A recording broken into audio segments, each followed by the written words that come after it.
everyone, welcome back to the series of Business of Luxury. In this series, we talk about the behind the scenes of the luxury business. We talk about decoding the essence of luxury by navigating the confines of an industry that is known for its strict operational procedures, its heritage, its pricing strategies, which together establish its pecking order. In today's video, we're going to talk about the massification of luxury. We're going to focus on what massification is, where the name comes from, the definition, the segments which luxury brands use to employ massification, the diffusion lines, the brand extensions, and the logofication. Let's start with the massification of luxury. How can we define it? What does it mean? It's basically a strategy that is employed by the luxury companies to make their brands more accessible to a broader market and increase the sales. So it's mainly done by creating diffusion lines and brand extensions. So what are diffusion lines? What are brand extensions? Diffusion lines can be defined as less expensive offshoots of the original brand, and brand extensions are new products under the established brand name. For example, you have here the fragrances by Chanel, the number 5, and the slides by Hermes. But now we have gone a step further from diffusion lines and from brand extensions, wherein we are talking about the lowest common denominator for selling products, which is logofication. And as you can see in these products, mainly by LVMH, you have these glasses by LV and by Dior, both under the umbrella of LVMH conglomerate, wherein you have these glasses which have the logo plastered all over the glasses so that somebody from very far off also can know that the person is wearing a Dior sunglass or the person is wearing a Louis Vuitton sunglass. Which brings us to why do brands do that? Brands do that because although the top 1% are responsible for approximately 30 to 40% of the sales of luxury brands, but still there is a huge consumer which can be said as an aspirational consumer who can afford only accessible luxury at a point of time. It is the process by which they are kind of inducted into the funnel and they move up the funnel so that at one point of time, maybe 10 years down the line, they will be able to buy the products which are actual luxury. But for them to get started on it, they need to be brought into the funnel, and that is where accessible luxury and diffusion lines comes into play.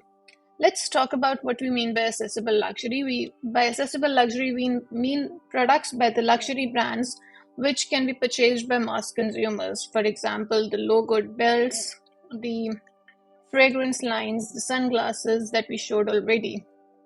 But now we are coming across a phenomenon wherein these logo products are also becoming a different category on its own.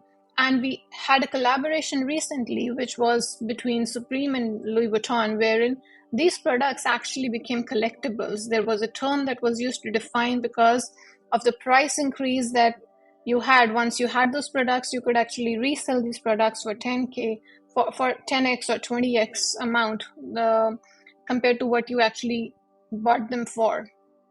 So for these products, for the first time, we had collectibles being used to define this particular collaboration, and you had websites that were dedicated to the luxury Supreme into LV collectibles, and which used to track whatever prices the products were going in for.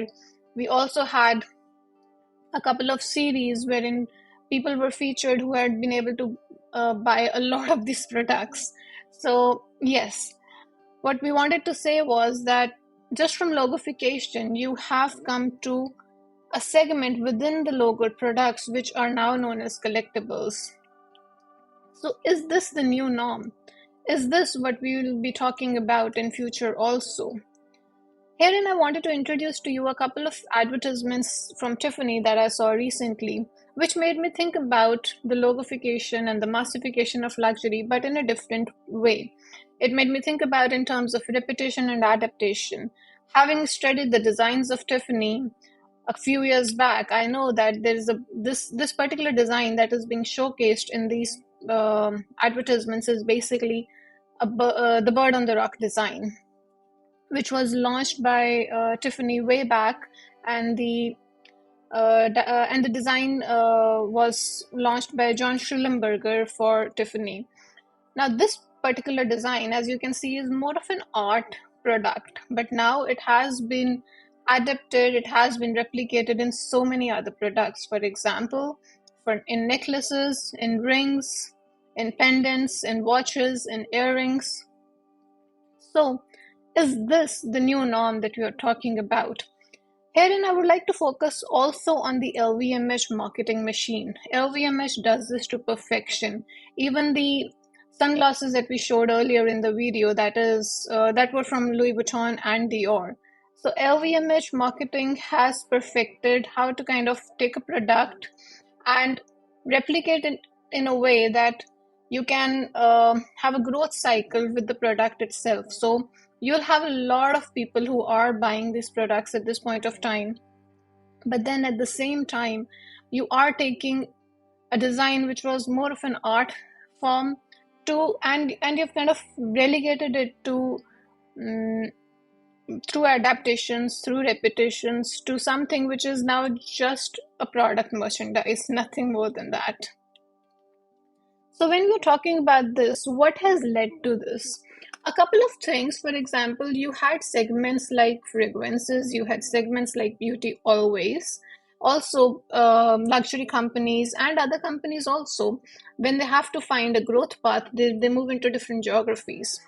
But a huge feature was also observed when you had people like Karl Lagerfeld, who used to design for Chanel and Fendi, collaborate with H&M for a collection. That kind of showed the luxury brands as well as the fast fashion brands on the other end the huge potential of collaboration, the huge potential of slapping a name onto a collaboration and selling it for mm, a little more than what the fast fashion brands would be selling for, and a lot less for what the luxury brands would be selling for. But then it opened up a huge audience for both, and especially for luxury brands. It kind of showed them how just logofication can help them add a lot of aspirational consumers into their funnel. So this is the path of evolution that we will be focusing on in our next videos also. In the meantime, we wanted to leave you with the future of where this is taking us. This industry is driven by the aspirational consumer, and the leading brands are trying to cater to that consumer who is trying to move up the ladder and who's trying to prove to themselves and to the society about their worth. And there is no dearth of products and experiences that can be launched to cater to that desire. And for this particular segment, the demand will always exceed the supply, and limited editions and collaborations will continue to perform well.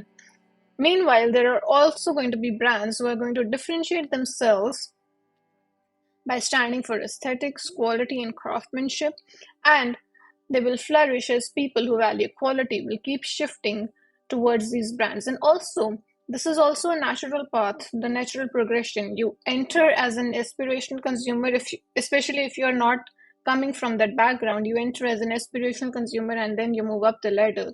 You choose the products more carefully. You leave the logoed products behind and you move towards more quality, more craftsman focused products.